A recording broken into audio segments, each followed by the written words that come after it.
বিশাল ক্ষমতা দিয়ে মৃত্যুর কাছে সবাই অসহায়। লিনাবলুয়াকুম আইয়ুকুম আহসানু আমালা, আমি পরীক্ষা করবো তোমাদেরকে, কে কে আমার এই জীবন পেয়ে, আমার সম্পদ পেয়ে, আমার ক্ষমতা পেয়ে, আমার অসংখ্য নিয়ামত পেয়ে কে কে ভালো কাজ করো আর করো না।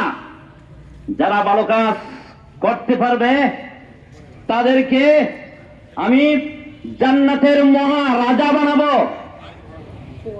একটা পৃথিবী নয়, এক একজনকে কয়েক হাজার পৃথিবীর সমান স্বর্ণের তৈরি জান্নাতের চিরদিনের মালিক বানাই দেব। এজন্য তোমরা প্রতারিত হবে না। এমন জীবন কররে গঠন, মরিলে হাসিবে তুমি, কাঁদিবে ভবন। এই হায়াতের জীবনটা তুমি এরকম ভাবে গঠন করো, এমন বেশি বেশি পুণ্যের কাজ করো, নেক আমল করো। তুমি মরে যাওয়ার পরে মানুষ তোমার জন্য কাঁদবে।